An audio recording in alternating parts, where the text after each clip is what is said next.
Bueno, buenas tardes a todas y a todos los presentes y muchas gracias por vuestra asistencia a este acto con la presencia de Antonio Muñoz Molina, quien hemos tenido la suerte de que pueda y tenga tiempo de pasar una tarde aquí en Sevilla con nosotros, con este público tan abundante, en esta sala tan fantástica de la Facultad de Filología. Quiero dar las gracias, Antonio, por venir a la Casa de las Letras de la Universidad de Sevilla. La Casa de las Letras es un sitio muy importante. Es muy importante fundamentalmente porque aquí trabajamos con la herramienta más poderosa que tiene el ser humano, que es la palabra. La palabra. Y a veces, hoy en día, no necesariamente se le presta la atención suficiente a las palabras. Nos gusta hablar más bien de cosas como inteligencia artificial, frente a inteligencia frente a inteligencia frente a inteligencia natural, y le damos más importancia. Sin embargo, las palabras nos recuerdan que somos eso, somos personas llenas de emociones. Y aquí hoy en día tenemos a Antonio, que es una persona que justamente con sus palabras nos ha llenado de emociones muchas lecturas. Yo voy a dejar la palabra inmediatamente porque creo que hemos venido a escuchar cómo él ha trabajado, cómo él nos presenta sus palabras. Voy a hacer la palabra directamente a Nacho, que es quien va a hacer esta charla con el propio Antonio. Y bueno, nos va a contar muy brevemente cuáles son cuál es la importancia que ha tenido en la Facultad de Filología en general en la sociedad. Simplemente, muchas gracias, Antonio, por venir. Muchas gracias a Nacho y a Rocío por haber ocasionado esta tarde tan interesante. Y adelante, muchas gracias. Bueno, buenas tardes. Gracias a todo el mundo por estar aquí. Es un gusto tener el aula magna llena. Yo le comentaba a Antonio, digo, Antonio, si no llenamos hoy, creo que nunca llenaremos. Así que por una vez, afortunadamente, creo que no me equivocaba, ¿no? Gracias, Antonio. Ha costado mucho traerlo. Hemos estado casi 2 años ahí de contacto virtual. Pero bueno, aquí lo tenemos, que era lo importante. Quiero agradecerle. Me consta que tiene una agenda muy ocupada. Sacaste una novela en septiembre, octubre, la has estado presentando estos meses, estuviste en Sevilla hace también un poco tiempo, así que, Antonio, pues qué mejor sitio que venir pero ya no la tengo ocupada. ya estás libre, ¿no? Pues no, yo me alegro. No voy a presentar a Antonio Muñoz Molina, no hace falta, todos los que estamos aquí lo conocemos, lo admiramos. Ganó el Príncipe de Asturias en 2013. En el 91 yo creo que cambió la historia de la literatura española con El jinete polaco, y lo digo yo, que soy de inglesa, que me disculpen mis colegas de hispánica, que seguramente saben mucho más que yo, pero como digo, lo importante es escuchar a Antonio. Vamos a tener un pequeño diálogo de unos 40-45 minutos, con permiso del señor decano, que me mira un poco raro, y luego la segunda mitad la hemos pensado que sea un diálogo abierto con el público. Imagino que habrá muchas preguntas. Intentaremos dar cabida a las que buenamente podamos, a las que buenamente Antonio pueda contestar, y nada más. En fin, básicamente disfrutar de su presencia y bueno, que esto es una ocasión única para la Facultad de Filología, y es uno de esos días, yo creo, que engrandecen una Facultad de Letras con un aula tan concurrida, ¿no? Antonio, yo voy a empezar. Bueno, vamos a intentar tocar temas que no son muy habituales, que en tu caso es complicado, me temo, por lo que he estado buscando. Y tú siempre has sido un gran defensor de la enseñanza pública, ¿no? Desde que ibas al colegio en tu Úbeda natal. Y te quería, dado que estamos en una facultad de letras, a preguntarte, en una facultad pública, si nos puedes contar algo de tu paso por la Universidad de Granada. Siempre me sorprende saber que no estudiaste filología hispánica, sino que hiciste historia del arte, te metiste en geografía e historia y luego te decantaste por historia del arte. ¿Cómo fue, en fin, esa decisión? ¿Cómo te fue la experiencia? ¿Queda algo de aquellas clases de historia del arte en el Antonio Muñoz Molina, escritor, que nos puedes contar? Bueno, buenas tardes, primero de todo, ¿no? Gracias por vuestra invitación y gracias a todo el mundo incluidos los amigos frecuentes que nunca faltan. Yo empecé la ilusión de mi vida era estudiar periodismo, era ser periodista, porque pensaba que eso era una manera de ser escritor, ¿no? Entonces yo quería ser, en esa época tenía mucho prestigio los corresponsales internacionales de la televisión, ¿no? Entonces yo quería ser pues periodista y también quería escribir teatro. Mi primera vocación, aparte de la poesía, fue el teatro, ¿no? Entonces, pues yo terminé el bachillerato y fui a Madrid a estudiar lo que de pronto se llamaba Ciencias de la Información, ¿no? Que era una época que la palabra ciencia se extendió de una manera, ¿no? Como una moneda inflacionaria, ¿no? que se extiende mucho pero sin mucho fruto, ¿no? Porque ya me dirás en qué consiste una ciencia de la información. Yo tenía una profesora en COU que era extraordinaria, una profesora de literatura, y en una clase de COU nos puso allí y nos preguntó qué queríamos estudiar, ¿no? Y entonces yo me levanté y cuando llegó mi turno dije, Ciencias de la Información, ¿no? Yo quiero ser licenciado en Ciencias de la Información, ¿no? Y ella me dijo, ¿quiere decir que quieres ser periodista, no? Y dije, pues sí, y hice una pequeña lección que no se me ha olvidado, ¿sabes? De los eventos consuetudinarios y tal. Entonces me fui allí, era el principio de aquello, pero era una catástrofe todo, ¿no? Era una facultad inventada sobre la marcha por Emilio Romero y unos cuantos estafadores franquistas, ¿no? Y entonces, pues yo estuve allí unos meses y me di cuenta con terror que no iba a aprender nada, ¿no? Porque era una época, en la universidad, luego hablaremos de eso, quizá era una época, aquello estaba devastado por el estructuralismo, la comunicología, ¿sabes? Todo esto pseudociencias, ¿no? Tipo la ufología o la psicopedagogía, ¿no? Y entonces yo me di cuenta de que eso no iba a ninguna parte, ¿no? Y tuve un momento de lucidez del que no sé cómo lo tuve, que yo dije, yo me tengo que ir de aquí, pues si yo quiero escribir y escribir en los periódicos, yo lo que tengo que hacer es aprender algo. Tengo que aprender algo, ¿no? Y pensé, me gustaba, claro, la literatura, pero decía, si pongo a estudiar literatura, primero de todo voy a tener que estar con la lingüística y con todas esas cosas que a mí no me llamaban la atención, ¿no? Y por otra parte dije, pues yo la literatura ya la leo por mi cuenta, ¿no? Porque leo mucha literatura. Y entonces pensé, voy a estudiar algo que me enseñe algo de verdad, ¿no? Y entonces me incliné por la historia y luego por la especialidad de historia del arte, ¿no? Pero era una época en la que no se aprendía nada en la universidad, ¿no? Eso era antes, ¿no? Ya no, ¿no? Bueno, eso ya no lo sé, yo ahora no lo sé. Pero en esa época tú podías pasar por la universidad porque o bien era la época, claro, del final de la dictadura, de la transición. ¿No? También, claro. Entonces estaban las huelgas de los PNN que estaban continuamente y entonces tenía dos opciones, ¿no? En historia o en historia del arte había una opción que eran profesores que eran de la escuela antiquísima del formalismo polvoriento, ¿no? Que se dedicaban a la descripción del plinto y el acanalado y todo eso de las columnas, ¿no? Te podías pasar una clase hablando de los nombres de las cosas de una columna, ¿no? Y luego estaban los profesores marxistas de la escuela altuseriana, entonces no aprendías nada. Aprendías jerga, ¿no? Fíjate, yo en Historia del Arte es prodigioso que estudié Historia del Arte en Granada y mis clases nunca consistieron en ir a un monumento histórico de Granada. Es que no había ni diapositivas, porque todo eso ahora se consideraban cosas un poco... se hablaba del discurso de la transición del feudalismo al capitalismo, de esto y del otro, pero de ver un cuadro, eso prácticamente no sé. Entonces yo aprendí por casualidad, yo iba aprendiendo, tuve un buen profesor del 480, muy bueno.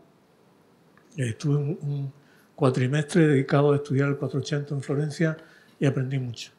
Pero yo, donde aprendí, de verdad, fue en lo que antes era el bachillerato.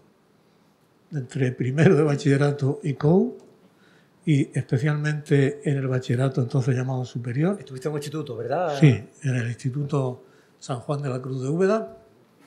Ahí tuve profesores extraordinarios, profesores de literatura, de historia del arte, de griego, de latín.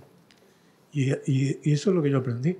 Ya te digo que yo pasé por la universidad como de campo, ¿no? Porque aparte tampoco... Luego en Granada pusieron, al principio estaba la facultad en el Hospital Real, que era un sitio decrépito, ¿no? Que no había ni... Tú decías antes, no había calefacción, ni había nada, ¿no? Y luego la pusieron en un sitio horrendo, en Cartuja, que había que subir una cuesta. Y entonces esa cuesta me disuadía mucho. Así que no, la universidad, te lo digo, lo lamento decirlo, es la universidad, ¿no? Y a mí me gusta la idea de una universidad pública, crítica y rigurosa y tal. Me gusta mucho la idea, pero... Y ojalá que esa idea se cumpla, ¿no? Pero mi experiencia no es esa. Entonces vamos a dejar el tema, creo yo. Lo siento, de verdad. Yo hablo de mí. Lo siento por el decano, pero en fin. No, está mirando. Yo soy un mero. Sin embargo, durante tu carrera has publicado varios libros sobre arte, o sea que es un tema que te sigue mucho, fascinante. Hace unos años hiciste 4 conferencias en el Museo del Prado, que luego se publicaron a final de año. También publicaste El atrevimiento de mirar en Galaxia Auto, o sea, que realmente es una cosa que te sigue, atrayendo y que late por debajo, aparte de lo meramente literario, ¿no? Sí, claro que sí. Además, yo creo que para un escritor es muy bueno interesarse por otros artes que no sean el suyo, ¿no? Porque eso te ayuda a mirar, ¿no? Y tú para escribir necesitas mirar, ¿no? Pero sí, es una... Eso no lo has perdido nunca, esa atracción por No, al revés, y la desarrollé después. Fuera de la universidad, Sí, ¿no? sí, cuando salí de la facultad. Porque... Perdona, ¿qué no voy a hacer? Si es que es así, ¿sabes? Eso aquí no te habría pasado en Sevilla, seguro. Bueno, voy a seguir con el tema universitario, pero quizás, Antonio, cruzando el charco, porque tú también has sido profesor de literatura en Estados Unidos.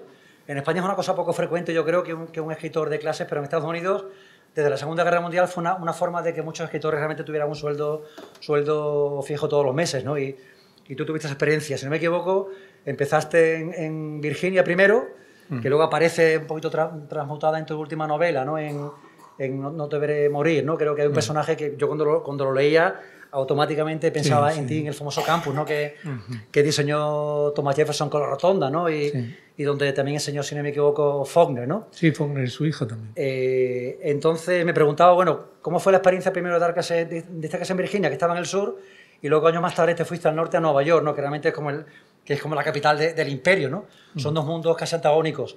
¿Cómo fue la experiencia de un escritor español dando clase de repente en Estados Unidos? No sé tampoco en esa época tu nivel de inglés cómo era.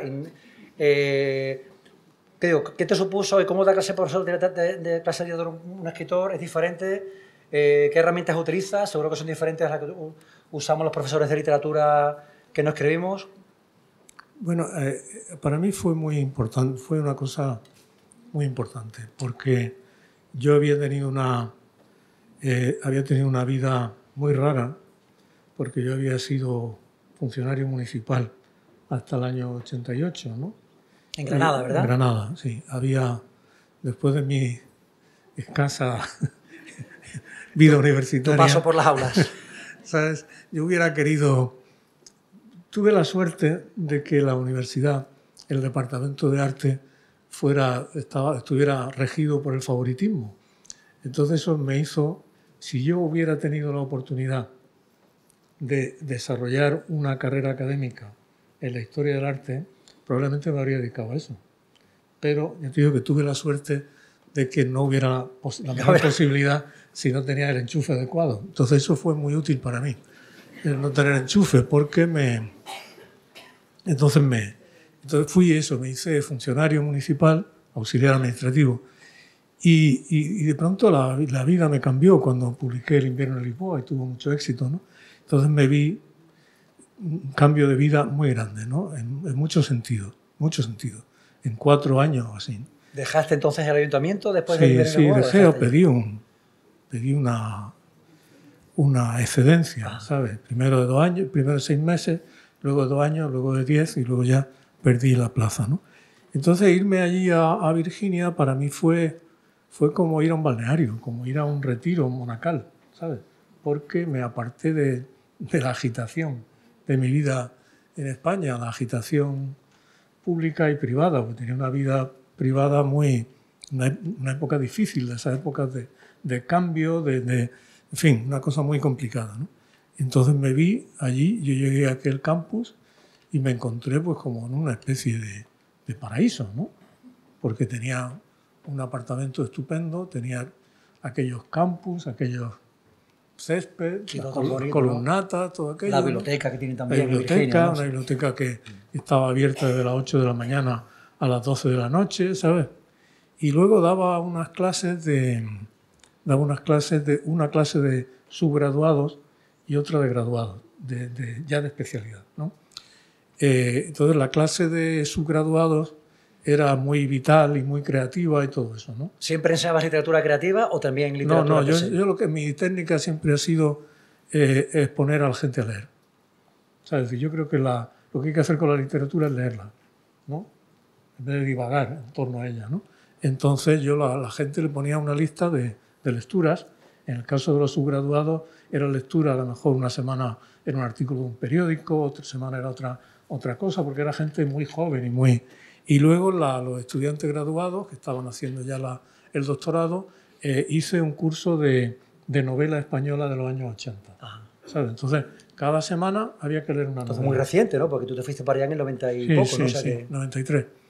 Eso era, y siempre ha sido lo que yo he hecho. Cuando he dado clase, luego después en NYU y antes en la City University, lo único que hago es poner textos y que la gente lea, y si alguien quiere enseñarme algo, lo que sea, porque hay una cosa que se hace en todas estas escuelas de escritura creativa, que es poner a la gente a leer lo que está haciendo y someterla a un tormento. Sí. ¿No? Que es como se comenta, ¿no? Como en Vietnam del Norte, como en un campo de reeducación de Vietnam del Norte, ¿no? Que leen, una persona inocente lee 10 páginas, entonces hay otros que se dedican a destrozarlo, ¿no? Y el profesor a veces también, o la profesora, ¿no? Y eso me ha parecido siempre funesto. Yo creo que un texto literario hay que cuidarlo mucho, y que el que escribe, cuando está en sus primeras fases de una obra, es una criatura muy delicada, que es muy fácil que se malogre.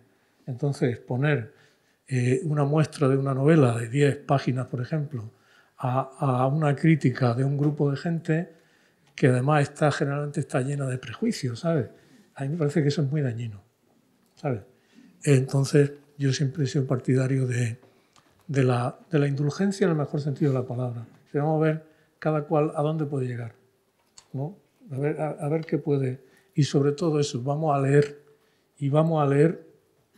como hay un libro de Francine Proust que se llama Leyendo como un escritor, ¿no? Sí. Y vamos a leer de verdad. Vamos a leer, yo decía a los estudiantes, que hay que leer todo lo que hay aquí y solo lo que hay aquí. Aquí vamos a leer un libro como si tocamos una partitura. No podemos dejar de lado ninguna nota, ¿no? Y todas nuestras teorías y todo eso vamos a dejarlas un poco en suspenso, ¿sabes? Y bueno, debo decir que entre los subgraduados tenía más éxito que entre los graduados, porque los graduados ya venían con un cargamento teórico, ¿sabes? Me acuerdo un graduado que era una semana que estábamos estudiando Si te dicen que caí, de Juan Marsé, ¿no? Y que hacía unos papers de esos de todo siempre Foucault y Derrida y todo esto, ¿no? Entonces llega el tío al despacho para hablar de Si te dicen que caí, de Juan Marsé, ¿no? No, un día volveré. Y dice, profesor, es que yo aquí, si usted hablaba en la clase de protesta social y de como de denuncia social, sí. Dice, yo aquí no veo nada. Y yo pensé, digo, joder, tanto que has leído a todo esto depravado. No ves la protesta social en una novela como esta, ¿sabes? Pero bueno, pero siempre hay gente que disfruta y yo una cosa muy bonita es que después he seguido teniendo contacto a veces con estudiantes de aquellos, ¿no? Y se acuerdan y dicen, pues, cómo disfrutábamos leyendo. Me acuerdo una vez, porque yo les ponía a los estudiantes graduados una cosa perversa que hice, que era que tenían que elegir un pasaje, el pasaje que más les hubiera gustado, y leerlo en voz alta, en la clase. Lógicamente todo en español, claro. Sí. Y no, ellos hablaban muy bien español, ¿no? Ese no era el problema. La cuestión está en que ellos no sabían que eso se podía disfrutar, ¿no? Dicen, ¿cómo? ¿Pero qué elegí el que más me haya gustado? Digo, sí, ¿qué te ha gustado? ¿Te ha gustado? Pero es pensar que algo que la literatura pudiera gustar, puede gozar, ¿no? Claro. les producía como si le dijera en una clase de gastronomía que si les gustaba el plato que estaban comiendo, ¿no? O sea, esto tiene que gustar, ¿no? Pero yo lo que quería era eso, que se fijaran en cómo están hechas las cosas, que la obra literaria o la obra de arte no es un pretexto, ni es una forma que contiene un mensaje ideológico, ni nada de eso, ¿no? Y eso era difícil, pero bueno, estaba muy bien. Y a mí me permitió una cosa que ha sido muy importante en mi vida, que ha sido sumergirme de verdad en otro idioma, al que yo tenía mucho amor, pero que hasta ese momento no conocía bien. Y eso, para mí, eso sí que fue una cosa muy, muy importante en mi educación como escritor, ¿sabes? Y te quería preguntar, mi siguiente pregunta era, en fin, un elemento que aparece en casi toda tu obra es Estados Unidos, sobre todo Nueva York, ¿no? No solamente, en fin, en Ventanas de Manhattan, que quizás que es un canto al Nueva York después del 11S, ¿no? Que tú viviste allí. ¿Cómo fue tu relación con la ciudad de Nueva York, que es una ciudad no siempre fácil, que puede ser muy dura? Los habitantes tienen fama de ser gente poco amable. ¿Cómo fue en fin, tú literalmente que habías nacido en Úbeda, ¿no? Que es un pueblo que tú siempre comentas que es un pueblo donde todo el mundo se conocía? ¿Cómo se salta desde Úbeda hasta Manhattan, ¿no? NYU, ¿no? Que está en Washington Square, ¿no? Literalmente en el vientre de la bestia, ¿no? ¿Cómo manejaste ese cambio, Antonio? Bueno, es un cambio gradual. Yo debo decir que yo era que el mundo, la cultura americana, una cultura americana que no es precisamente muy popular en Estados Unidos, ¿no? Es decir, una cultura americana, la cultura literaria o la cultura cinematográfica, la música pop, el jazz también, pero yo empecé por mi pasión por la lengua inglesa y por esa cultura angloamericana, empezó con las canciones, ¿sabes? Empezó cuando yo tenía 12 años o 13 años. Yo en esa época estudiábamos francés en el instituto, ¿no?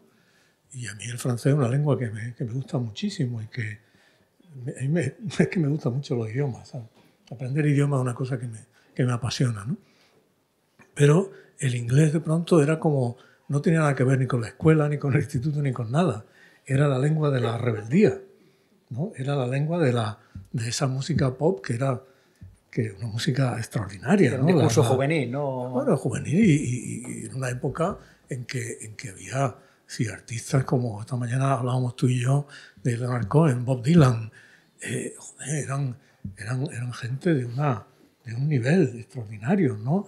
Paul Simon and Garfunkel, ¿no? Cuando esa música a mí me trastornaba. Es decir, yo recuerdo, eso llegaba a Úbeda de una manera. En El jinete polaco yo he escrito sobre eso, ¿no?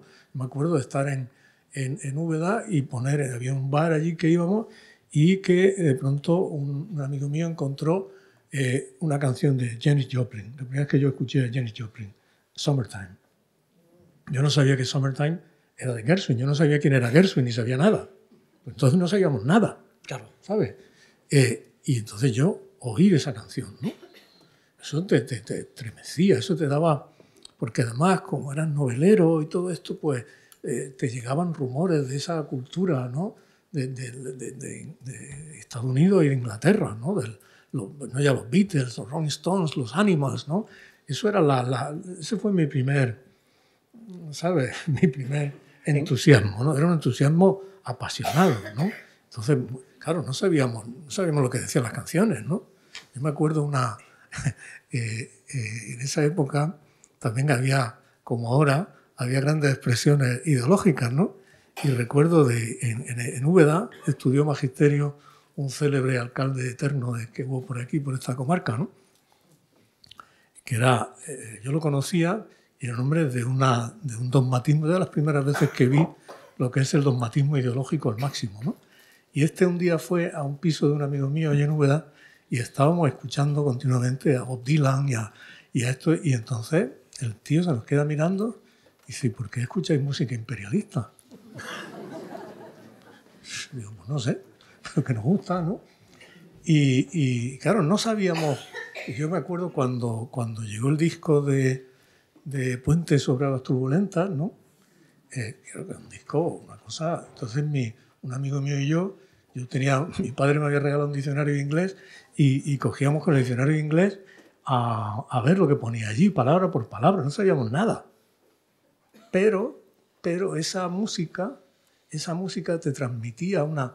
Los Doors, ¿no? Todo eso te transmitía una vitalidad, ¿sabes? Una alegría, ¿no? De la alegría. Tú oyes el Abbey Road de los Beatles, ¿no? Que es un disco que cambia a cada momento, ¿no? Entonces eso era como una promesa, ¿sabes? Era una promesa de algo, ahí había algo, tú querías irte a ese mundo, ¿no? Además, en esa época no pasaba nada por querer irse uno de su tierra cuanto antes, ¿no? Ahora, claro, tienes que estar con tus raíces y todo eso, pero en esa época no había raíces, ¿no? Entonces, lo que queríamos era irnos cuanto antes, lo más lejos posible, ¿no? Y entonces, digamos que eso es poco Eso fue como tu inicio, ¿no? La claro, cultura claro. Entonces, anglófona, ¿no? Era algo que siempre estuvo conmigo, ¿no? Y luego, pues, bueno, tú eres testigo, yo fui siempre, y luego ya cuando me fui haciendo mayor, mucha literatura que leía traducida en esa época, ¿no? Pero claro, gran literatura, ¿no? Americana y británica, ¿no? Y entonces me entró como una obsesión neoyorquina, ¿no? Tenía en mi oficina del ayuntamiento tenía un mapa de Manhattan, fíjate. Y entonces, el año 90, fui por primera vez y desde el momento en que me bajé de la furgoneta que nos llevaba al aeropuerto, me bajé en la esquina de la calle 49 y Lexington Avenue. ¿Te acuerdas perfectamente? Perfectamente. ¿No? Y era abril, y esa época en Nueva York en que hace calor, un calor un poco húmedo ya, ¿no? Y huele, hay ese olor. Cada ciudad, tú hablamos hace un rato de cómo olían las ciudades en la Alemania del Este, ¿no? Y llegar a Nueva York y oler ese olor de respiradero del metro, ¿no? Y entró una felicidad inmediata.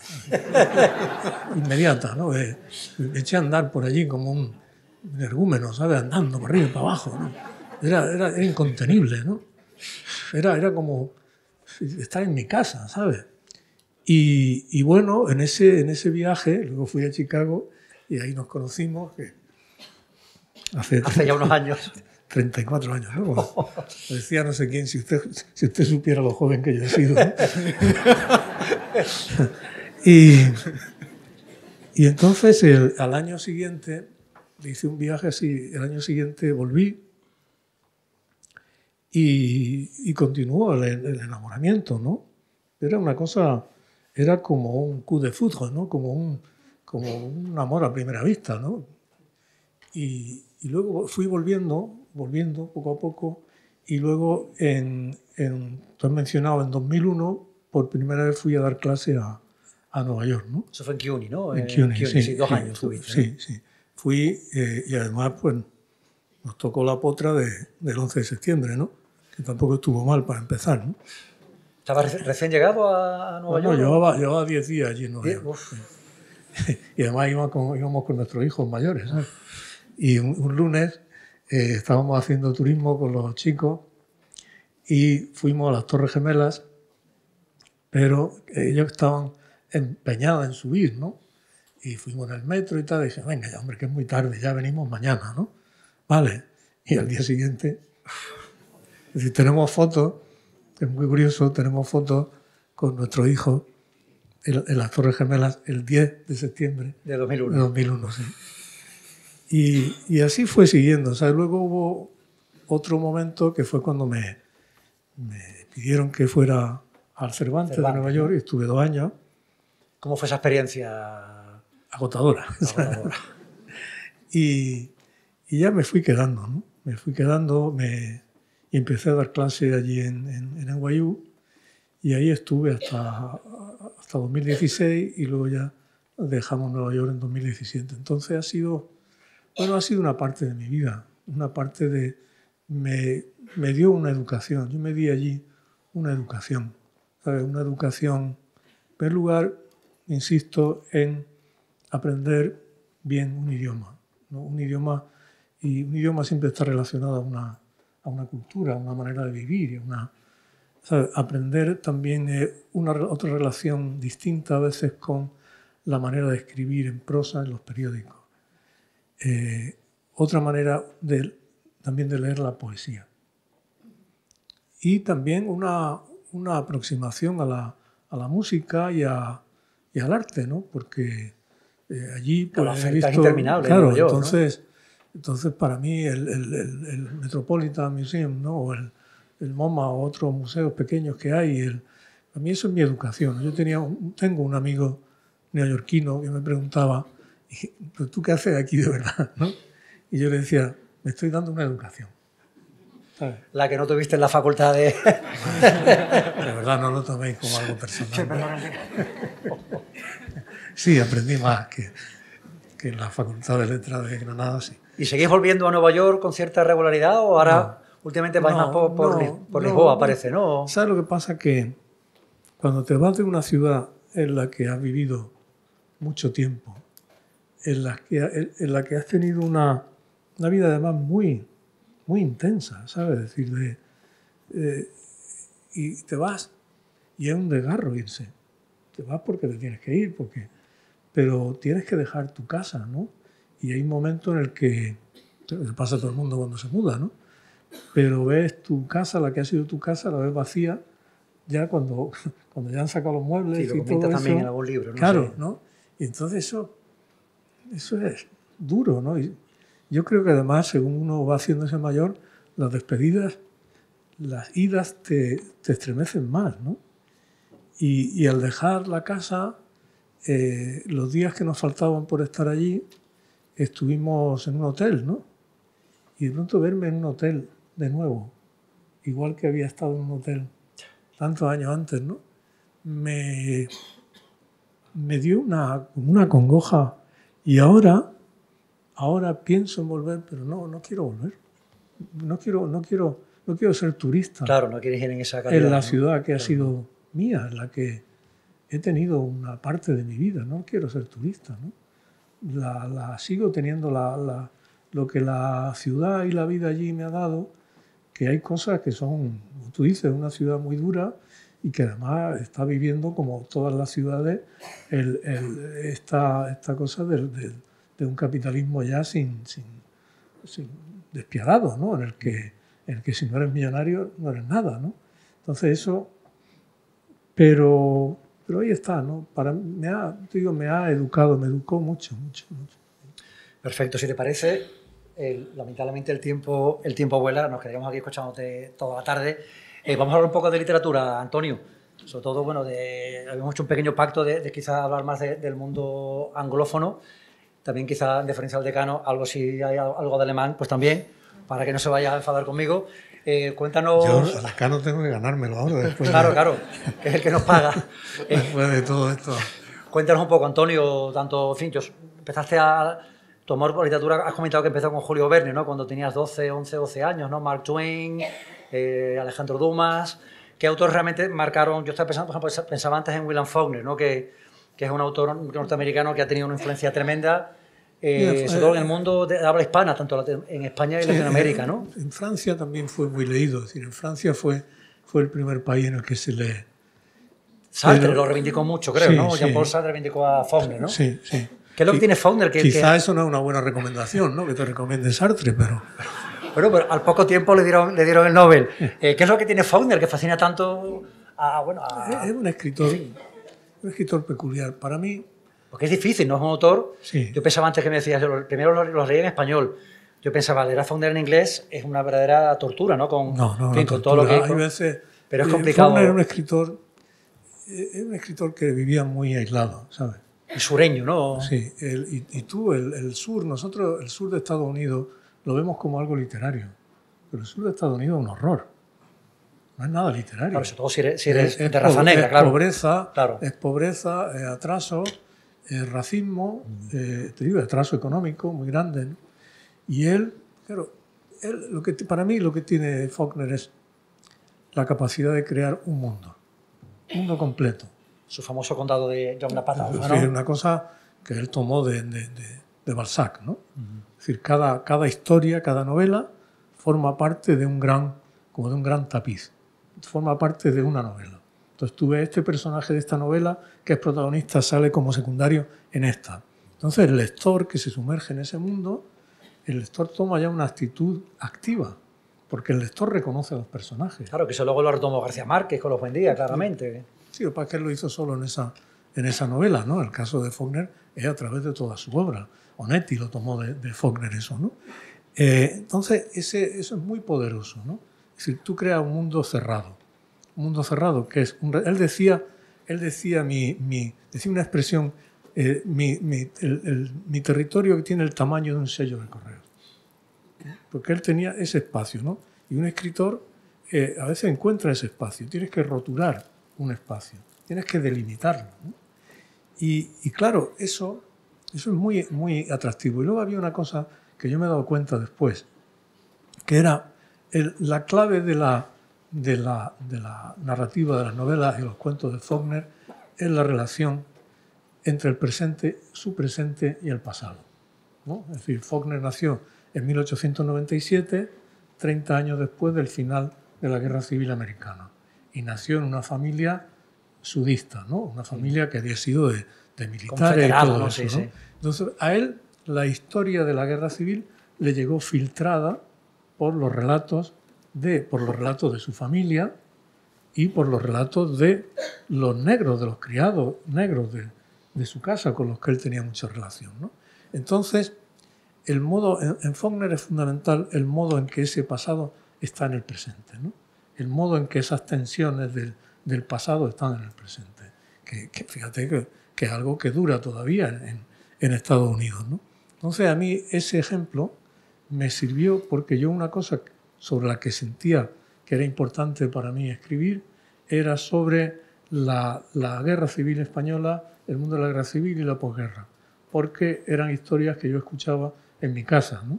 Y con respecto a las cuales tenía una distancia temporal, ¿no? Porque eran historias no mías, me llegaban filtradas. Claro, igual que Faulkner con la Guerra Civil, filtradas, ¿no? Por sus abuelos, claro. Y por eso, ¿no? Entonces eso le da un poder y eso a mí. Y luego cuando él es bueno y es muy bueno, a veces Faulkner es como si se empeñara en ir contra una pared. Pero cuando es muy bueno, es insuperable. Por eso la novela de Faulkner él tiene la influencia de la Biblia, de la Biblia inglesa, ¿no? Y de Shakespeare, ¿no? Y hay novelas suyas. Hay una, para mí, la que más he leído, una que me influyó mucho cuando hacía, por ejemplo, El jinete polaco, fue Absalom. Que es durísima, ¿no? Es una novela muy hermética, ¿no? No, tiene partes, pero es una novela muy... Y es una novela sobre... Es como el reverso de Lo que el viento se llevó, ¿no? Que se publicó prácticamente en el 39, en la misma época, ¿no? En el 39, es decir, sí. Lo que cuenta Absalom es como debajo de la mentira del heroísmo del sur, del heroísmo militar, ¿no? De la nobleza, de todo eso, debajo de ese mundo caballeresco, lo único que había era codicia, explotación, racismo y destrucción del medio ambiente, ¿no? Es decir, en Faulkner hay a veces algo como un poema primitivo, ¿no? Porque él se remonta en varias novelas al mundo anterior, es decir, al mundo del delta del Mississippi, cuando solo estaba habitado por los indios, ¿no? Que era un mundo además de manglares, un mundo medio acuático, medio de tierra. Eso lo tomó mucho García Márquez, ¿no? Entonces, a mí eso es una cosa que me sobrecoge, ¿no? Y luego una novela que para mí es como un poema, ¿no? Aunque te digo, tiene partes más difíciles y momentos innecesariamente difíciles, que no son los mejores. Pasa algo parecido a Joyce, ¿no? Ajá. Es ¿El sonido de la furia? Sí, sí. El sonido de la furia, ¿no? Eso es la construcción de ese libro. Esas cuatro historias contadas, ¿no? Eso se compara, pues no sé, como al Faro de Virginia Woolf o cosas así, ¿no? Es decir, son 4 partes y la primera es una cosa prodigiosa, que es el monólogo interior de un pobre chico discapacitado. Benji, ¿no? Benji, sí. ¿no? Que ve el mundo, que no entiende el mundo, ¿no? Que lo ve en puro presente. Esa primera parte es... Yo te digo, lo leía, lo volví a leer hace unos meses, ¿no? Y lo leía y cuando terminé empecé otra vez y lo leí otra vez, ¿no? Luego hay otra parte que es un monólogo del hermano que se suicida, ¿no?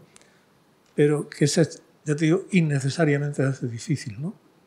Y luego la última parte, que son 3 hermanos, la visión de 3 hermanos, y la cuarta parte está contada desde el punto de vista de la mujer negra, que ha sido criada, primero esclava y luego criada de la familia. Y tú ves ahí la majestad del trabajo y del sufrimiento, ¿sabes? De esa mujer que empieza el capítulo empieza con ella levantándose y saliendo de su cabaña. Es un domingo, el domingo de Pascua, ¿sabes? Domingo de Resurrección. Y va a encender el fuego y tiene que prepararse porque tienen que ir a la iglesia, ¿no? Eso es. Y llegan a la iglesia y en la iglesia cantan los himnos y Faulkner, que era un hombre de su tierra y de su época, en esas páginas alcanza una nobleza, ¿sabes? Parece que estás leyendo un discurso de Martin Luther King, ¿sabes? Eso para mí... Y todavía te impacta. O sea, no, todavía impacta, que me impacta más. Más me todavía, impacta ¿no? más todavía, porque voy sabiendo más, ¿no? Entonces eso es para mí una... Y luego hay muchas más cosas, ¿no? Pero ese ejemplo, ya te digo que hay una cosa que Faulkner a veces influye negativamente, porque él a veces se hace innecesariamente prolijo. Quizás porque, como te decía antes, trabajaba solo, quizás no tenía quien le aconsejara bien y además a veces bebía escribiendo.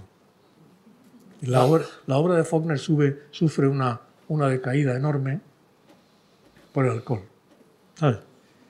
Y claro, pero en los momentos en que hay otra novela que es Luz de Agosto, ¿no? Luz de Agosto, sí. Eso es otra cosa. Es decir, nadie ha llegado tan lejos en la denuncia de la sinrazón del racismo. Y debo decirte que Faulkner, personalmente, en sus opiniones, era un hombre relativamente avanzado, bastante contradictorio. Pero bueno, como somos todos, ¿no? Él decía que esperara, ¿no? Que no había prisa, sí, ¿no? Que todo llegaría, ¿no? Exactamente. Que prisa tenían en ser iguales a los blancos, ¿no? Exactamente. Pero bueno, las cosas... Dice Fernando Pessoa que todas nuestras opiniones son de otros, ¿no? Y las opiniones, generalmente, nuestras opiniones son o mediocres o tontas directamente, ¿no? Pero no, la verdad la dice un escritor cuando está escribiendo al rojo vivo, como dice Emily Dickinson, ¿no? Hablando de Emily Dickinson, me alegra de que la mientes. También querías que hablaras un poquito de poesía, quizás un tema que no se suele asociar mucho a tu persona. Has comentado antes que en tus orígenes querías ser periodista y poeta, me ha parecido escuchar, ¿no? Sí. Cuéntanos un poco de tu creencia poética, sigue latente, desapareció, y qué poetas te motivan. Hombre, a mí, aparte de grandes poetas nuestros, ¿no? Antonio Machado, Federico García Lorca. Últimamente estoy leyendo, hay cosas, cuando Manuel Machado acierta, es muy bueno, ¿sabes? Es muy, muy bueno Manuel Machado, ¿no? Ahora sacó una novela, ¿no? No lo sé. Sí. Hermano, creo que se llama, ¿no? Sí. Es cuando hace la manera en que asume lo popular, es muy interesante, ¿no? A veces cuando es muy bueno no está lejos de la manera en que toma lo popular García Lorca, ¿no? De Antonio Machado me gusta mucho también Blas de Otero, ¿sabes? Y luego para mí el gran descubrimiento ha sido la poesía americana. La gran poesía americana del siglo XX, en parte, primero, claro, Walt Whitman y Emily Dickinson, para mí... Son los dos fundadores, ¿no? De la poesía del siglo XX, porque además son como los dos extremos de lo que puede ser polos, la creación literaria, ¿no? Uno el expansivo y otro Micro, mira que eran coetáneos, pero... Claro, entonces, y luego yo lo que encontré en la poesía americana era algo que había visto sobre todo en Antonio Machado, que era, por una parte, la naturalidad en la expresión, ¿sabes? Es decir, una expresión limpia, natural, fluida, y la presencia de la experiencia humana verdadera y de la naturaleza. ¿Sabes? Eso, tú cuando leas Machado, fíjate que en las librerías de Estados Unidos, en la sección de poesía, solo hay 2 nombres de España. Siempre. Antonio Machado y Federico García Lorca. Tú lees a Lorca traducido al inglés, lees el poema del Cantejondo, tradujo un conocido mío, ¿sabes? Y parece que está escrito para... ¿sabes? Mira que es difícil traducir poesía, ¿no? Y Machado en inglés parece un poeta chino a veces. ¿Sabes? Entonces, y luego ya te digo, la poesía... Robert Lowell, Robert Frost, ¿no? Robert Frost, ¿no? Bueno, ahí no... Esta mujer que le dieron el Nobel, ¿no? Louise Gluck, ¿no? Tanta gente, ¿no? Tantas poetas. Eso para mí fue otro descubrimiento. ¿Llegaste a conocer a alguno en tu periplo de Nueva York? O porque imagino que por ahí pasaría... Tuve la suerte de conocer a Charles Simic, ¿sabes? Con el que tuve bastante trato, ¿no? Y otro gran poeta, ¿no? Entonces ver esa poesía tan accesible en el sentido más sencillo de la palabra, ¿no? Es decir, una poesía que no tiene miedo de ser coloquial, ¿no? Hablábamos antes de Frank O'Hara, ¿no? Sí. Que es entonces esa poesía, esa frescura de esa poesía, esa falta de retórica, ¿sabes? No tiene nada de polvoriento ni de amanerado, ¿no? Entonces, eso para mí ha sido otro aprendizaje, ¿no? De hecho, fíjate, cuando empecé a hacer esta última novela mía, yo empecé con una especie de corriente de conciencia, ¿no? Las famosas primeras 70 páginas, ¿no? Entonces yo, en ese momento, leía mucha poesía, alguna poesía española, y latinoamericana, ¿no? Pero leía sobre todo a poetas americanos y a un poeta inglés que vivió mucho tiempo en Estados Unidos, ¿sabes? Que me acordaré del nombre. Sí, no, es Tom... Ahora me acordaré, ¿sabes? Pero, voy a acordar, Tom Gunn. Sí, ¿sabes? con 2 N, ¿no? Sí, que tiene unos poemas. Empezó siendo un poeta muy formalista, a la manera británica, y con el tiempo se fue a vivir a San Francisco, se hizo motero, se hizo amigo del escritor del neurólogo, ¿no? De Oliver Sacks. De Oliver Sacks. Fueron amigos, yo creo que amantes, ¿no? Y en los años 80 escribió una suite de poemas dedicados a sus amigos que estaban muriendo masivamente de SIDA, que son magistrales, ¿sabes? Entonces yo me leía esos poemas, ¿no? Leía a Louise Gluck, ¿no? Leía a gente así, y eso leía a Frank O'Hara, ¿no? Y eso me servía para buscar a John Ashbery, poetas así, ¿no? Como para buscar como un aliento prolongado, ¿no? Esa mezcla de libertad y de control, para mí, yo creo que para un escritor en español es muy importante someterse a una lengua en la que es más difícil el desmelenamiento verbal, ¿no? Claro. No por la lengua en sí, sino probablemente por las tradiciones culturales, ¿no? Entonces eso, a mí, mi idea de la prosa narrativa o de la prosa que escribo en el periódico o de la prosa del ensayo, esa idea está, fíjate, aprendida de algunos escritores franceses, ¿no? de Montaigne y de algunos ilustrados y todo eso, y de la prosa de periódico y de revista americana. ¿También lees mucha prensa cuando estabas en Nueva York? Sí, la leo, la sigo leyendo, ¿no? eso me ha ayudado a disciplinar mi propia escritura, ¿sabes? A ser menos florido, en la medida de mis posibilidades, ¿no? Y bueno, yo no sé, yo tengo muchas preguntas, vamos a ir cortando. Quizás te voy a hacer una pregunta y luego seguro que habrá muchas intervenciones. Y si cruzamos el charco, nos vamos a Gran Bretaña e Irlanda. Antes has mencionado a Joyce, al cual mentaste al final de tu artículo de anteayer en El País. Cerrabas con una cita suya que ahora mismo no recuerdo. Era buena esa cita. Era muy buena, pero yo no recuerdo. En fin, en esta facultad... En un orden social como este, mi única posición posible es la de mendigo. Efectivamente. Esta facultad es muy joyciana. En fin, aquí se publicó la edición crítica del Ulises, se publicó también 20 páginas de Finnegan's Wake, así que un poquito quiero hablar de Joyce. Por ahí habrá algún colega mío, ahora mismo no lo encuentro. Cuéntanos, además recuerdo cuando en 2022, cuando Centenario de Ulises, tú publicaste en Babelia un artículo que era elogiando sin ningún tipo de miramiento Ulises, ¿no? Que tú es una novela que parece que como que está de moda a veces todavía criticar, ¿no? En el año 2024. Bueno, pues hay una cosa que es peor, no criticar, sino ahí están los que dicen, es que yo no he leído Ulises, nadie ha leído Ulises, ¿no? Dicen, ¿no? O bien los que dicen que es tan bueno que es muy difícil. Entonces ese artículo que tú dices surgió como reacción a otros artículos que se venían publicando en los que se celebraba el hermetismo de Joyce, ¿no? De Ulises. Ese hermetismo es muy limitado. Es decir, en Joyce tú tienes los cuentos maravillosos de dublineses, ¿no? Eso es decir, tú lees esos cuentos y tú lees Los Muertos.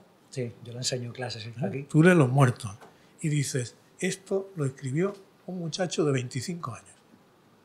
Joven narrativo. Es decir, ¿cómo puede haber esa sabiduría del mundo y del paso del tiempo? Claro, y de la muerte y todo, sí. 25 años. Y luego tiene... A mí me gusta menos el autorretrato, me parece más. Pero, y Ulises tiene partes que son muy difíciles y que no son las mejores, ¿no? Hay capítulos, sí. Hay un segundo o el tercer capítulo, que es el primero que está desde el punto de vista de Stephen Dedalus. Aquí está, perdón, veo al fondo del aula, está aquí presente una co-traductora de Ulises. Bien, en cátedra. Pues ese capítulo es de un muchacho. A Joyce le perdí a veces el retorcimiento verbal. Y yo creo que con Finnegan's Wake se le fue la mano completamente, ¿sabes? Sí, la mano y la cabeza. Hay que tenerla. Yo creo que... Entonces es un libro, para mí es un libro fundamental. Y yo he tardado en leerlo, porque es que tú cuando... Un lector es una persona que se va adiestrando. Y hay libros muy buenos que son muy fáciles de leer y otros igualmente muy buenos que son más difíciles de leer. Y eso no quiere decir que sean mejores ni peores, ¿no? Entonces, tú, igual que un músico, empieza tocando cosas más sencillas y a lo largo de tu vida vas tocando músicas más complejas. Nosotros tenemos que saber que cuando leemos estamos haciendo algo muy activo, ¿no? Entonces, claro, un músico no empieza tocando, un pianista no empieza tocando las variaciones Goldberg, ¿no? Entonces pasa lo mismo, tú vas llegando a un libro. Y este libro, del que celebran su hermetismo, su dificultad, como si eso fuera un mérito, su intelectualismo, es un libro que no es nada intelectualista. Es un libro que trata de la vida de una manera parecida como trata Don Quijote de la Mancha, de la vida de la gente común y del modo en que la gente común habla y disfruta y se entiende, ¿no? Hay un amor por la vida diaria, ¿no? Y luego hay un personaje que es Leopold Bloom, que es un santo, es un hombre santo, es un bodhisattva, como dicen en el budismo, un hombre bueno. Es un hombre que además es un judío en Dublín, ¿no? Y que se enfrenta al nacionalismo, ¿sabe? Al nacionalismo irlandés, ¿no? Porque además Joyce tiene una actitud políticamente muy radical, ¿no? Porque Ulises además es un libro muy político, ¿no? Cuando dice al principio Stephen Dedalus, soy el criado de dos señores, soy el siervo de dos señores. Eso es la Iglesia Católica y el Imperio Británico, ¿no? Y tú lo lees el monólogo ese final, ¿no? Bloom, ¿no? Eso no es una cosa que él hiciera, una virguería para mostrar. Es una manera de intentar mostrar qué pasa de verdad en la conciencia de una persona, ¿no? Sobre todo de una mujer, además. Claro, ¿no? Que es una mujer, el gran ¿no? valor que tiene, ¿no? Eso, y ya te digo, yo lo he leído tarde. Yo empecé a leerlo, claro, traducido. Y luego he tenido la suerte de poder leerlo en su idioma, ¿no? Y yo a la gente joven que te dicen, ¿qué puedo hacer? Generalmente se le dan consejos muy, ¿sabes? Yo doy consejos muy prácticos.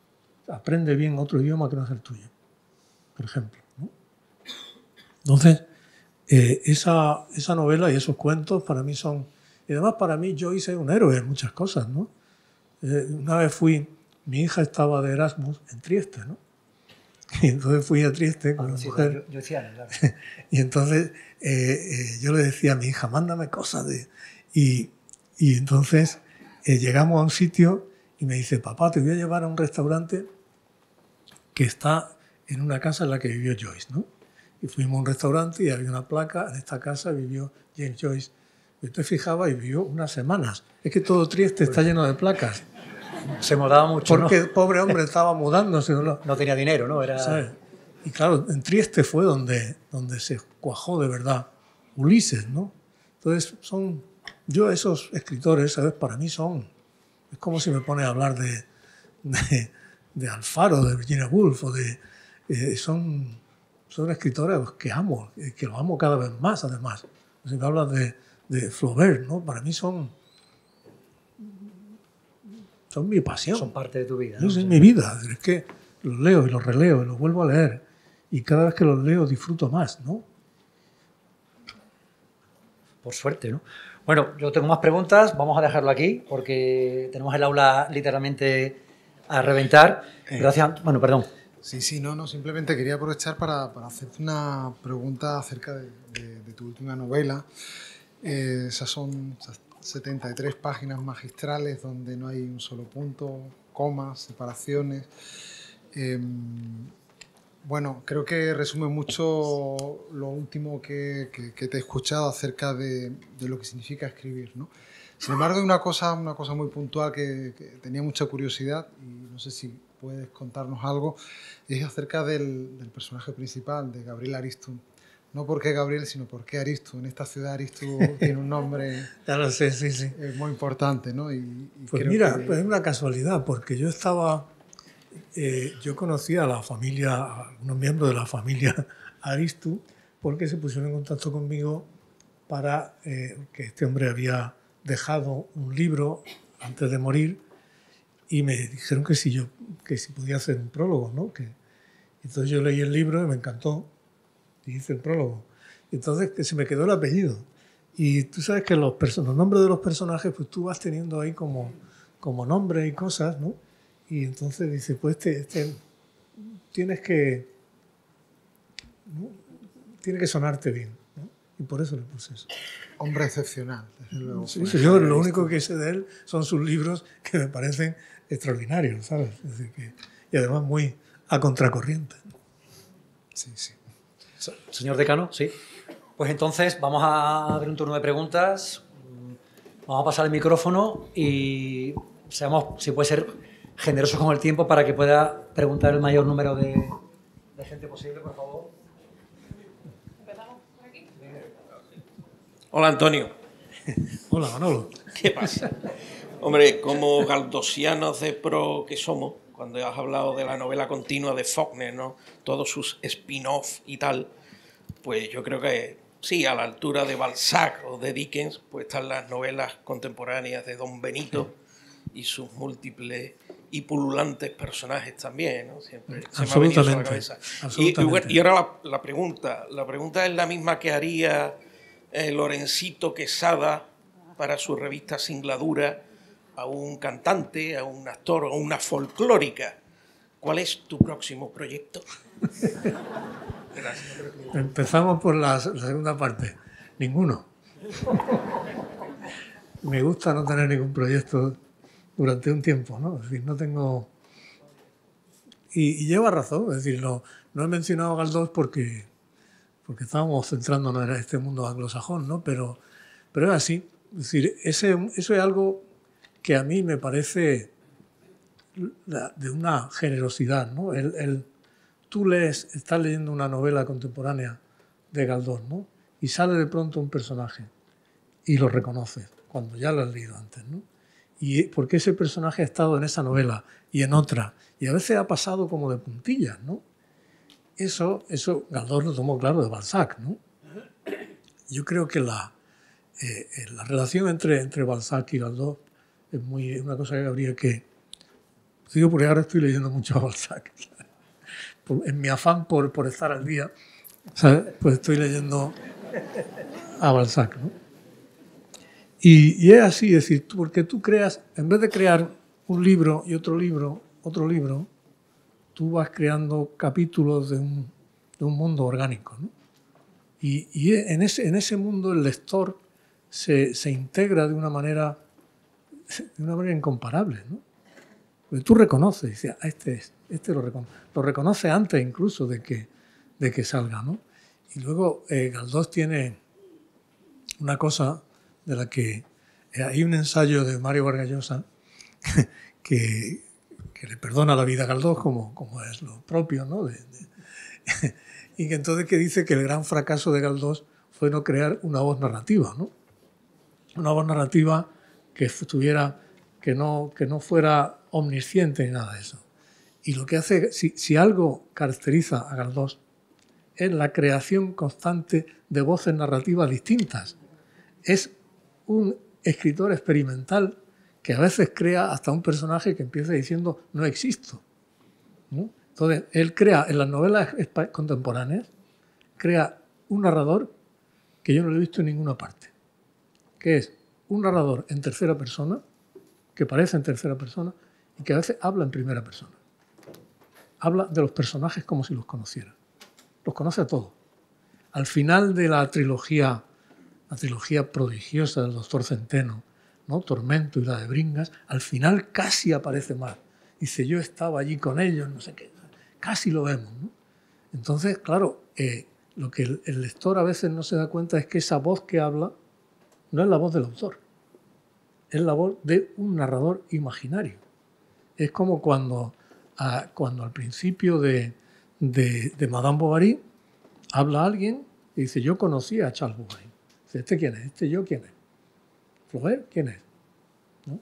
Esa creación de ese personaje, ese narrador fantasma que se mueve, ¿no? Al principio de Fortunata y Jacinto dice, sí, allí estábamos en las aulas. Dice, ¿estábamos quién? ¿Tú quién eres?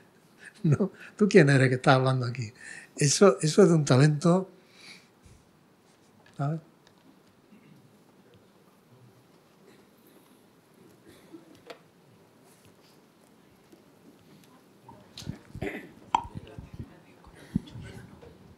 A mí me gustaría preguntarte, Antonio, sobre si conoces la traducción del Ulises de Joyce que hizo José María Valverde y tu opinión sobre esa traducción. Mira, fue la que yo leí, la primera que leí, pero no tengo un recuerdo. Honradamente no puedo decirte, no he vuelto a leerlo traducido, ¿no? Entonces no tengo una opinión sobre eso. O sea, no te lo puedo... ¿A ti qué te parece?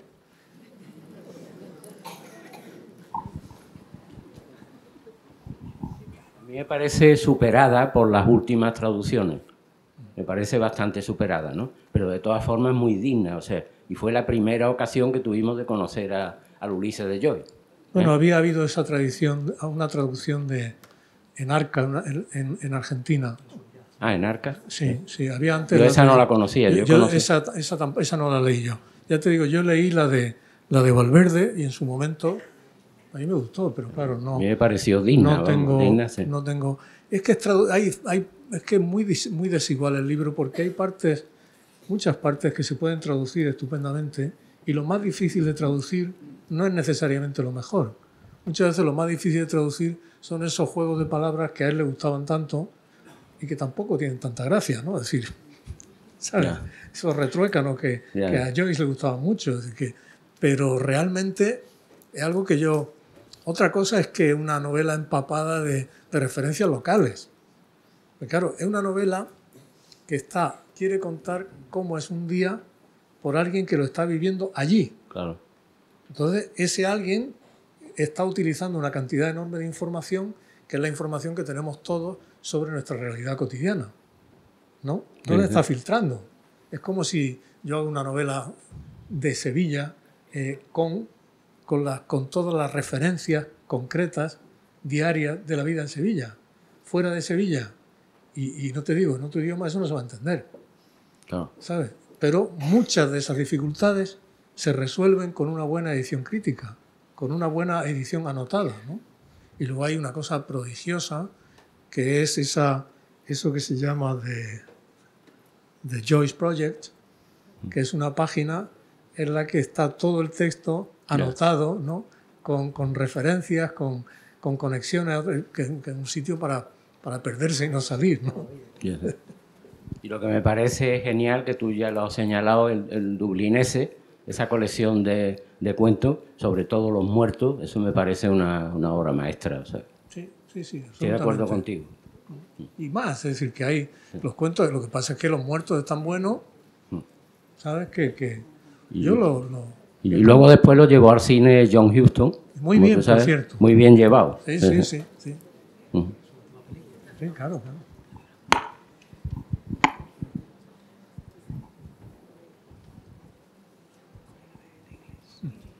Buenas tardes, gracias por su intervención.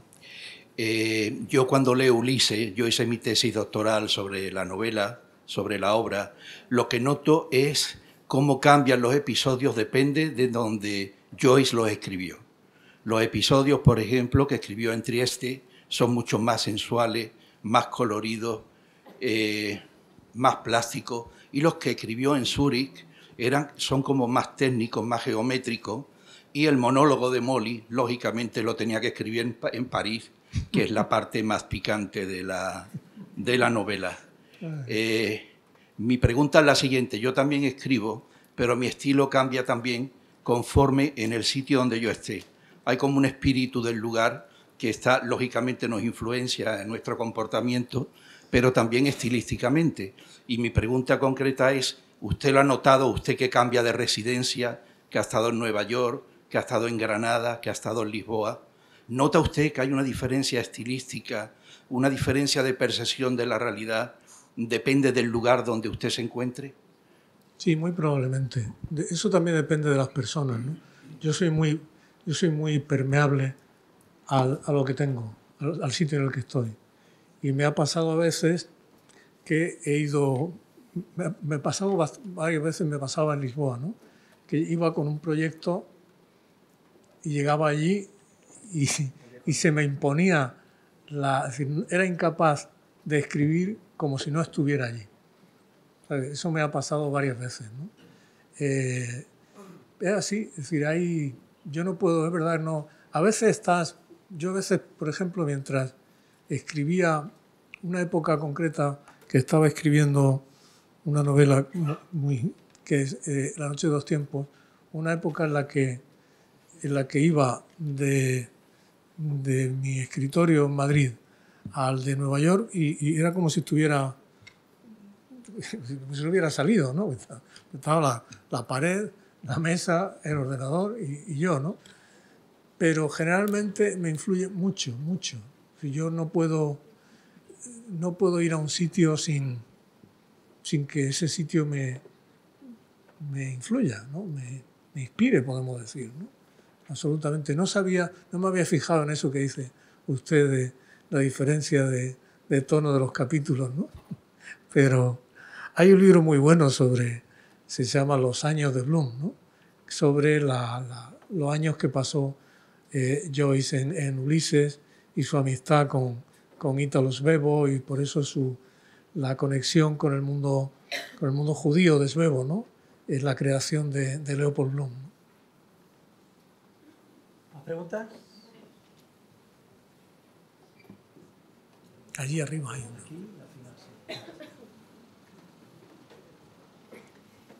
Buenas tardes. Creo haber leído que ya no tiene residencia en Lisboa.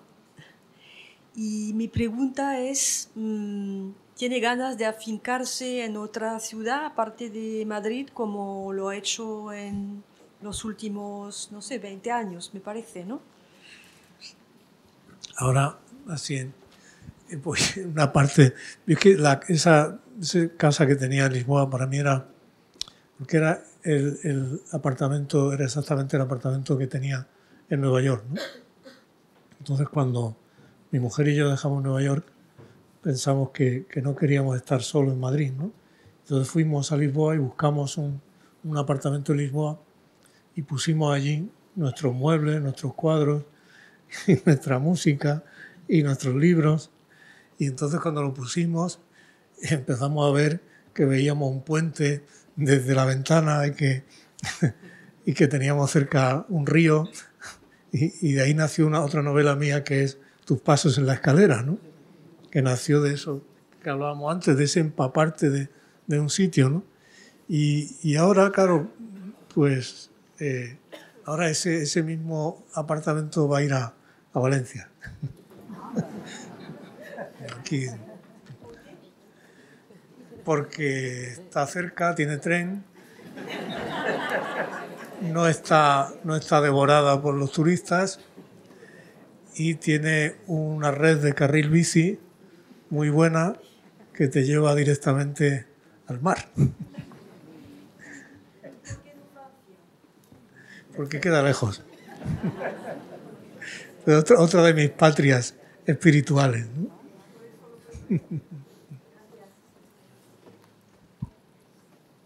Yo tengo dos preguntas para hacerle. La primera es, ¿qué se necesita para ser un grande en la literatura?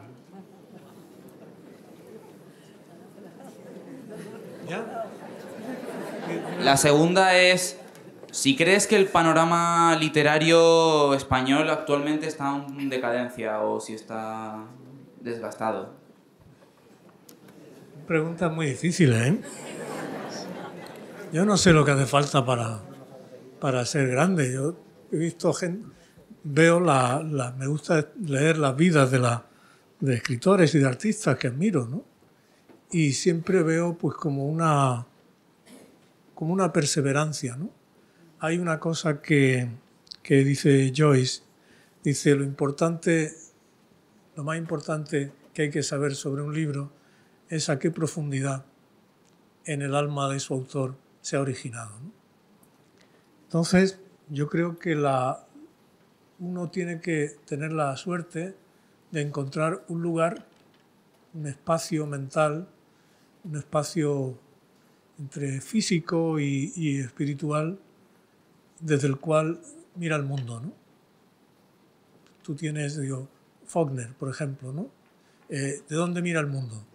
Es decir, ese lugar que él ocupa en el tiempo y en la sociedad y en el espacio, ese lugar se convierte en su fuerza, ¿no? Pienso, por ejemplo, Proust, por hablar de otro escritor del que yo no paro de leer, ¿no? Él tiene, ¿desde dónde escribe? Él escribe desde su condición de hijo de una familia burguesa de la Tercera República Francesa, una familia burguesa, culta, hijo de un padre católico y de una madre judía, que se ve de pronto confrontado con el antisemitismo cuando el asunto de Dreyfus, y que además, por su condición sexual, por una parte está muy bien situado socialmente y por otra tiene una posición marginal. Esa posición, desde ahí escribe él, ¿no? Y él tiene una imaginación que es tan vasta como la de Balzac, ¿no? Pero el lugar del que escribe es eso, ¿no? Y eso no le hace ser egocéntrico. Yo creo que uno de los grandes peligros que puede tener un escritor en esta época, sobre todo, esta época de una egolatría, a mi juicio, infecta, ¿no? Alimentada una tontería de las redes sociales, ¿no? La principal peligro que tiene un escritor ahora mismo, hombre o mujer, es el egocentrismo, el no ver más allá de sus narices, ¿sabes? El autohalago, ¿no? El autovictimismo, ¿no? Y sobre todo lo otro, el panorama, pues no lo sé. Cuando se dice de decadencia, no sé qué, son cosas demasiado generales, ¿sabes? Yo no tengo respuesta para preguntas tan generales. Dices, ¿cómo es ahora la literatura española? Pues a lo mejor lo sabremos dentro de 30 años, ¿no? No lo sé. Yo veo que ahora, como hay mucha gente escribiendo, hay algo que a mí que sí me parece muy importante y que no es estrictamente literario, y es que el hecho de que por fin las mujeres hayan irrumpido en la literatura de pleno derecho. ¿Sabes? Eso me parece muy importante. Y eso no implica un juicio literario de valor ni nada de eso. Es un hecho social, un hecho de vida de la literatura que me parece... Cuando yo empecé a publicar, no había mujeres. Sí, hombre, había muchas mujeres escribiendo, claro que sí, pero te invitaban a una mesa redonda y no había una mujer. Nunca había una mujer, ¿sabes? Y eso, y precisamente cuando el público, históricamente, de la novela es femenino, ¿no? Entonces eso es un gran cambio, es un cambio radical y extraordinario, ¿sabes? Un cambio que se parece al que hubo en los años 80, cuando las personas de mi generación nos encontramos que podíamos escribir en libertad y que podíamos leer aquello que nos diera la gana, incluso que podíamos salir de nuestro país sin problema. Lo que nosotros hiciéramos con esa libertad, eso ya depende de cada uno, ¿no? Pero eso es mi opinión. ¿Una pregunta, por favor? Antonio, sí, yo te quería comentar. Estoy leyendo todas las noches, antes de dormir, unas 3 o 4 páginas de No te veré morir, de tu última novela. La estoy leyendo poco a poco. Siempre vuelvo a la parte en la cual el protagonista o el narrador vuelve otra vez sobre el pasado, los cambios del tiempo. No sé si hago bien en leerte tan tranquilamente, tan lentamente, además lo disfruto, o sea que no estoy disfrutando con una tranquilidad que hasta ahora no te había leído. Reconozco que otros libros que te he leído, otras novelas, han sido más rápidas. Esta es muy tranquila, ¿no? Entonces, ¿hago bien en leerte tan... La pregunta aquí es... La pregunta es, ¿duermes bien después? Sí, duermo bien porque después de leerte leo una poesía siempre, ¿vale? De algún autor, vamos, no tiene nada que ver. Hay una cosa que dice Juan Ramón Jiménez, habla de una prisa lenta, ¿no? Entonces, yo creo que y yo siempre lo digo y lo hago, ¿no? Es decir, a mí me gusta mucho descubrir cosas que no he leído antes.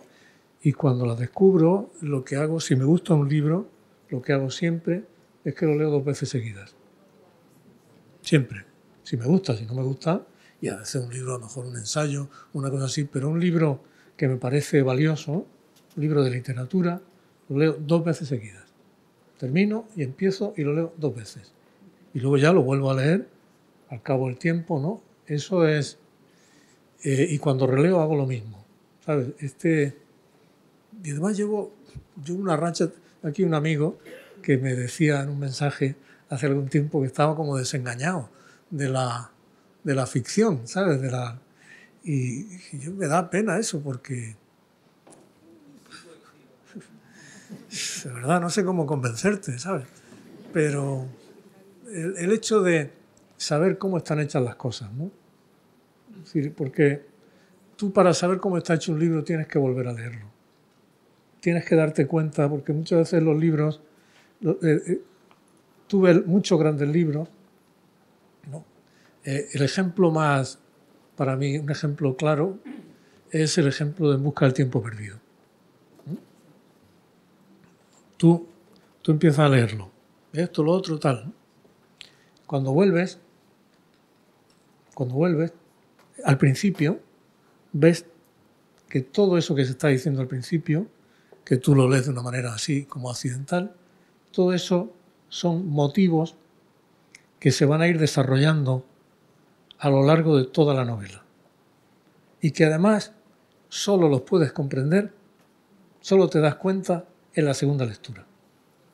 Como, igual que lo que hablábamos de Galdós, es decir, solo en una segunda lectura te das cuenta de esa riqueza de personajes, ¿no? Y entonces, pues dices, es que hay que...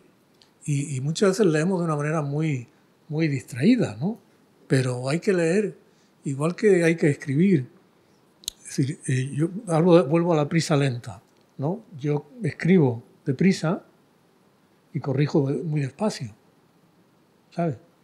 Y creo que se puede se puede aplicar también a la lectura, ¿no?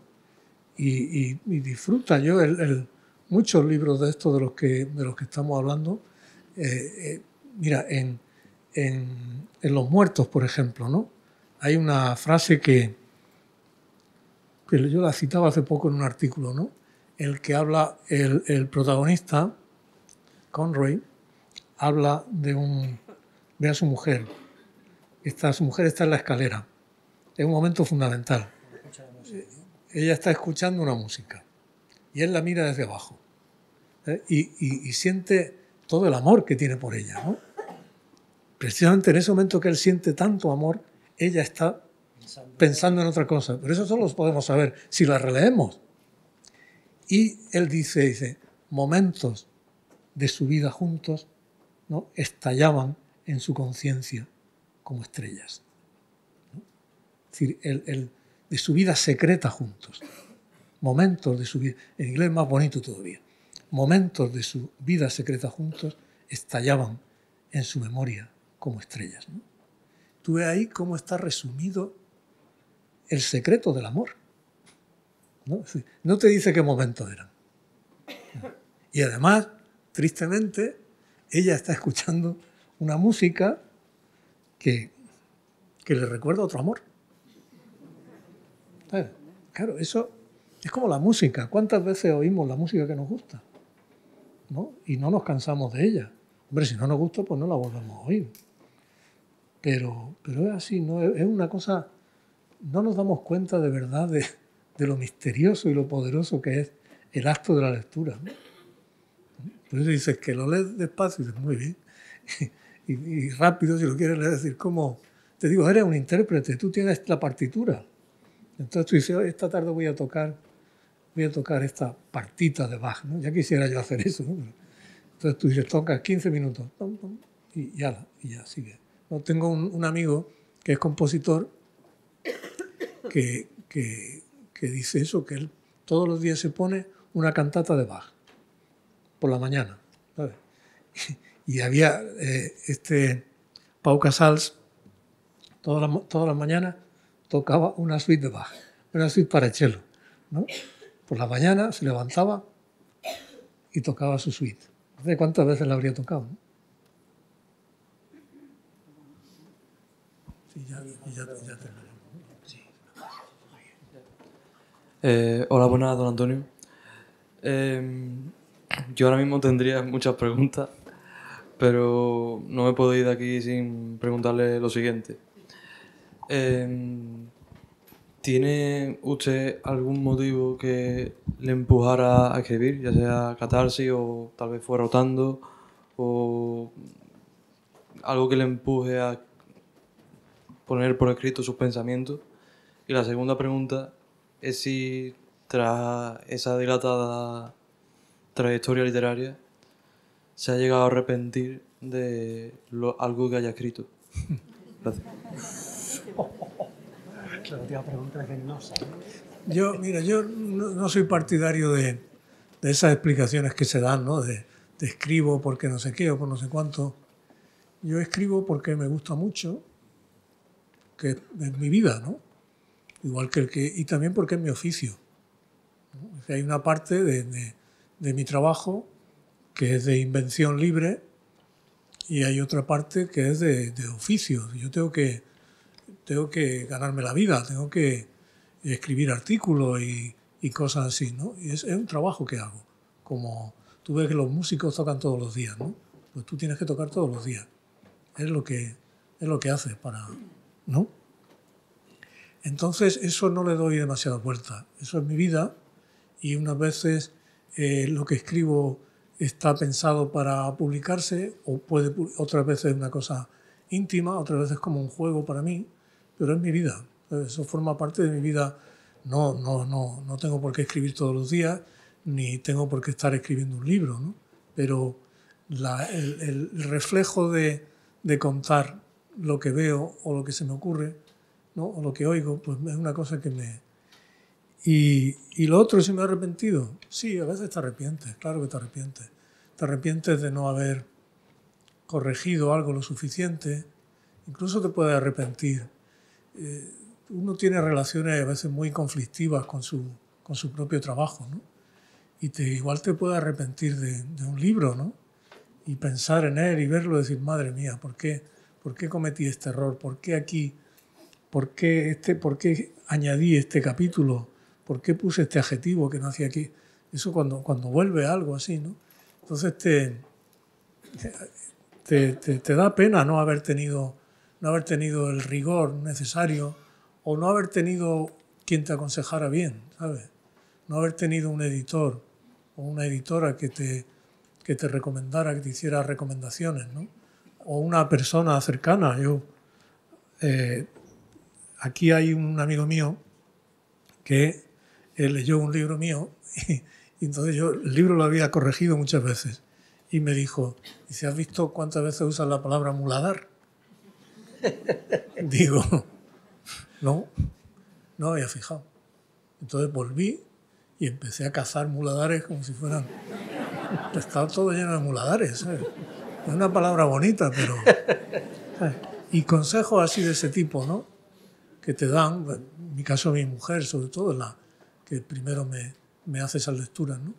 Y a veces pues me arrepiento de cosas, ¿no? De hecho, fíjate que cuando en 2003, me parece, hice una edición corregida de mi novela El jinete polaco, porque cuando se publicó la novela, con las prisas del Premio Planeta y todo esto, no me dio tiempo a corregirla de verdad, ¿no? Y entonces tenía ese... Y cada vez que me viene un lector con la edición antigua, le digo, no, que hay una nueva, ¿sabes? Porque dices, la medida de lo posible, tú quieres... Pero claro, es tan difícil, ¿no? Por otra parte, ¿qué vas a hacer, no? Y yo a veces me reconcilio con un libro porque veo que le gusta hay gente a la que le gusta, entonces pienso que el libro es de ellos, no es mío, ¿no? Yo mi primer libro, El Robinson Urbano, es un libro muy juvenil que está hecho con los primeros artículos que yo publiqué y yo llegué a un momento en que me pareció que era demasiado inmaduro por una parte o demasiado literario, ¿sabes? Entonces pensé retirarlo, ¿no? Pero dos de mis hijos me dijeron que les gustaba mucho y que a gente como ellos les gustaba ese libro, ¿no? Y pensé, bueno, pues ahí se queda, ¿no? Pero es así, ¿qué sabes, no? El que escribe el libro, pasa el tiempo y tú cambias mucho, ¿no? Y entonces, y muchas veces yo no procuro no volver a leer cosas que he escrito antes, ¿no? Pero cuando las lees, dices, es que el que escribió esto era otro, ¿no? Y a lo mejor tenía menos disciplina, ¿no? También vas cambiando, ¿no? Eres otro. Entonces, ¿qué derecho tienes? Muchas veces los escritores Henry James, por ejemplo, del que no hemos hablado, pero que para mí es otro... Para cuando vuelvas. Otro enorme, ¿no?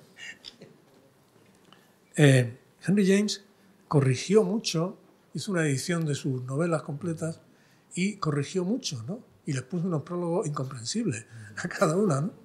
Y esas correcciones muchas veces estaban equivocadas, porque lo que hacía era complicar cosas o añadir. Generalmente los libros te equivocas por exceso, no por defecto, ¿no? ¿Y qué va a hacer? Pues, dice, bueno, pues a ver si hago otro y no cometo los mismos errores, ¿no? Pero es muy difícil tener una relación si no eres muy vanidoso, ¿no? Philip Roth, cuando se retiró, dijo que se retiraba de escribir, él leyó todas sus novelas por orden inverso y llegó a la conclusión de que eran extraordinarias, ¿no? Digo, enhorabuena, ¿no? Muchísimas gracias. No se escuchan. No se escucha. Ahora sí, sí. Bueno, muchísimas gracias.